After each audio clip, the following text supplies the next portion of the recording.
Sir नमस्कार. नमस्कार. आपल्यासोबत जुळलेले यावेळेस भरत गोगल आहे. सर हे सांगा की पालकमंत्री पदाचा वाद खूप चिरगडत आहे. सुनील तटकरे वर्सेस भरत गोगाले असं रोजचं बातम्यांमध्येही ऐकायला मिळतं. काय सांगणार आपण हा जो म्हणजे चाललेला आहे तोडगा याच्यावरती कसा निघणार आहे? तोडगा आमचे तिन्ही नेते आहेत, मुख्यमंत्री उपमुख्यमंत्री दोन्ही, आणि हे बसून तो तोडगा काढू शकतात. आम्ही त्यांची वाट पाहतोय की जे ते तिघेजण बसून निर्णय घेतील तो आम्हाला मान्य आहे. आणि आता मध्येच म्हणजे एक DCM म्हणजे आपले अजितदादा पवार यांनी सुद्धा ओसंडी घातलेली. आपण बोललात की तुम्ही एक पाऊल पुढे आहात तर दोन पावलं आम्ही पुढे राहू. तर बरोबर आहे. त्यांनी ज्यावेळेला हा मुद्दा मांडला त्यावेळेला आम्ही पण मांडला की जर तुम्ही एक पाऊल पुढे येऊन जर हे संपवायचा प्रयत्न करत असाल तर आम्ही दोन पावलं पुढे येऊन हा संपवायचा प्रयत्न करू शकतो. कारण आम्ही भानगडी करणारी लोक नाही आहोत, आम्ही लोकांचा विकास करणारी लोक आहोत. आणि म्हणून लोकांनी आम्हाला पंचायत समिती, जिल्हा परिषद, आमदारकी हे टप्प्याटप्प्याने निवडून दिलेलं आहे.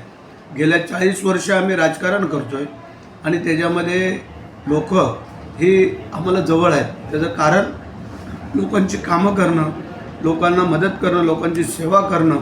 आणि ह्याच्यासाठी आम्ही सांगितलं तुम्ही एक पाऊल पुढे येत असाल तर आम्ही दोन पावलं पुढे येऊ शकतो. सर हे सांगा की आत्ता ही जी महायुती राहणार आता पुढे इलेक्शन्स आहे तर दोन्ही काँग्रेस पक्ष नेते एकत्र येऊन लढतील की कसं राहणार आहे? काय ते दिसते आता चित्र? त्यांचं आपण नाही सांगू शकत, पण आमचं सांगू शकतो की आमची महायुती होणार आहे. आणि महानगरपालिकेला पहिले ज्या महानगरपालिकेमध्ये ज्या ज्या ठिकाणी निवडणुका होतील तिथं महायुती एकत्र येऊन लढल असं संकेत आहे.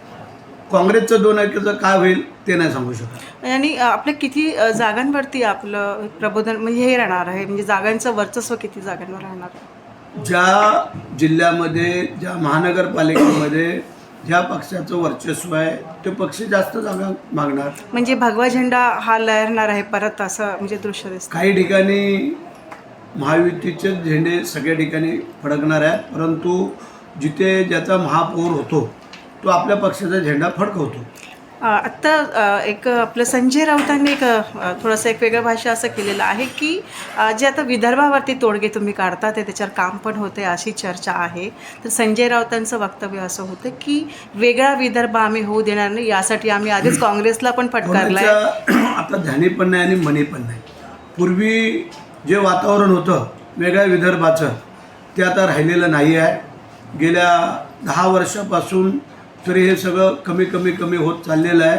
आणि सगळे आता महाराष्ट्रातली जनता एकच महाराष्ट्र पाहिजे असं म्हणता येईल. आता हे संजय राऊतला कोणी सांगितलं त्याला विचारायला लागेल संजय राऊतना की तुम्हाला वेगळा विदर्भ का आठवला. त्यांनी तर हेही बोलले की आम्ही वेगळा विदर्भ होऊ देऊ नये आणि CM जे म्हणजे महाराष्ट्राचे आहे तर त्यांना वेगळ्या विदर्भाची आता काय गरज पडते यावर काय सांगणार? पण असं CM बोललेच नाही की वेगळ्या विदर्भाबद्दल कुठं चर्चा नाही, सभागृहामध्ये नाही, कुठं मीडियाला नाही, कुठंच नाही. संजय राऊतला कुठून कळलं काय माहिती नाही, कारण त्यांच्याकडे काय आता भांडवल राहिलेलं नाही. म्हणून आता नवीन काहीतरी भांडवल काढायचं आणि बोलायचं. म्हणजे अजून एक असा प्रश्न आहे की नवाब मलिक यांना सुद्धा भारतीय जनता पार्टीमध्ये प्रवेश घ्यायचा होता, पण कुठेतरी अडथळे निर्माण होतात ते असेही बोलले जाते म्हणजे सूत्रांच्या हवाले. ना तर ते सूत्र काय बोलू शकतात, परंतु नवाब मलिक भारतीय जनता पार्टी देणार किंवा नाही हे आम्हाला काय माहिती नाही. परंतु भारतीय जनता पार्टीने स्पष्ट सांगितलेलं आहे जिथे नवाब मलिक असतील तिथं आम्ही नाही असं त्याने स्पष्ट केलेलं आहे. विरोधकांचं हे सुद्धा आरोप आहे की 22 आमदार ते नवे 24 आमदार पुन्हा BJPत जाण्याचं त्यांचा मोह दिसतोय. आणि काय BJPमध्ये बाकीच्यांचा प्रवेश होणार आहे? विरोधी पक्षनेत्याचे राष्ट्रवादी काँग्रेस उभाटा ग्रुप. उभाटाचे 22 आमदार आहेतच नाही, त्यांचे 20च आमदार आहेत. आता सगळेच जर आमदार इकडे आले तर काय होणार त्यांचं? भाजपमध्ये काय उद्धव ठाकरे जाणार, आदित्य ठाकरे जाणार, मग ते पहिले विचारत द्या ना बाबा तुम्ही जाताय काय, आणि मग सांगा बातमी. त्यांनी आता विधानसभा अध्यक्षांना आणि सभापती महोदयांना सुद्धा म्हणजे विरोधी पक्षनेता नेमावं 2 दिवसाच्या या अधिवेशन संपवायच्या आधी. असेल तर मग विरोधी पक्षनेता कशाला पाहिजे? येतं चित्र काय दिसणार आहे म्हणजे पुढे यांचा प्रवेश भाजपमध्ये जायचं तुम्ही म्हणताय तर मग त्यांनी विरोधी पक्षनेतेपद नाही मागायला पाहिजे, त्यांनी मंत्रिपद मागायला पाहिजे. काय चित्र राहणार आहे पुढचं दृश्य? असं काही नाही आहे. ते त्यांचं काम करतील, आम्ही आमचं काम करू. सर अजून एक प्रश्न चालता विचारून घेऊया, कारण की सोयाबीन आणि थोडंसं कापसावरती कोणी बोललेलं नाही आहे, त्यांना हमीभावाचं पण काही बोललं जात नाही, कारण की शेतकऱ्यांचे हाल नाही, बेहाल आहे. काही लोकांनी हा विषय काढला होता हमी भावाबद्दल, सोयाबीन कपाशीबद्दल. त्याला त्याच्या मंत्र्यांनी उत्तर दिलेली आहेत, तो भाग वेगळा आहे.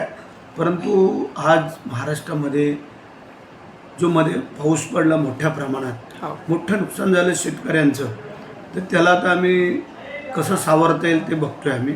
त्यामुळे इतर कुठं जास्त लक्ष, पहिला शेतकरी जो काय अडचणीत आलेला आहे त्याला आम्ही सांभाळू आणि मग इतर काय बाबी असेल ते बघू.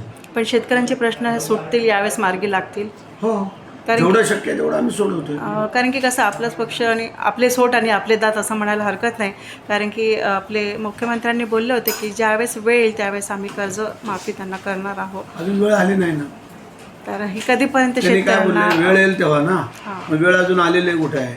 पहिला आम्ही शेतकऱ्यांना जे आता पावसामध्ये जे काही नुकसान झालं त्यांना सावरण्याचा प्रयत्न करतो आणि मग आम्ही जे काही कर्जमाफीचं आहे ते आज पण आमचे उपमुख्यमंत्री एकनाथ शिंदे साहेबांनी सांगितलं आहे आणि अजितदादा पण होते, बोले अजून वेळ आहे, पहिले हे आम्हाला सावरू द्या आणि मग कर्जमाफीचं बघू. मुंबईचे प्रश्न बरेच मार्गी लावले, पण विदर्भाला काय? असं कोणी सांगितलं विदर्भाला काय नाही? म्हणजे विदर्भाला काहीच मिळालेलं नाही असं चित्र असं कोणी दिसायला तुम्हाला लागलं. कुठं आढळलं का? हो, मुंबईचंच बोललं जाते, पण विदर्भाला काय मिळालं? आता सर शेवटी असतं अधिवेशन आहे. नाही, विदर्भाला जे काय ठरवतात स्वतः मुख्यमंत्री विदर्भाचे आहेत, होय. त्यामुळे आम्ही वेगळं काय सांगणार. जे मुख्यमंत्री ठरवतील त्याला आमची मान्यता असते. सर आता शेवटचा प्रश्न असा आहे की आता नवीन वर्ष आहे, तुम्हाला खूप खूप शुभेच्छा. आमच्या चॅनलला काय सांगणार, काय संदेश असेल? उद्यापासून पुढं 15 दिवस अजून बाकी आहेत 2025 संपायला.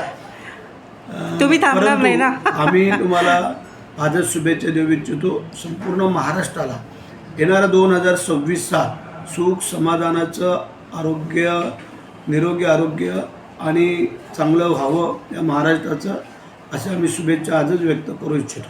Thank you sir. आपल्याला पण आमच्या चॅनल नागपूर न्यूज 24कडनं पण तुमच्या कुटुंबाला सुद्धा खूप खूप नवीन वर्षाच्या येणाऱ्या शुभेच्छा. Okay, thank you sir. थँक्यू. चले.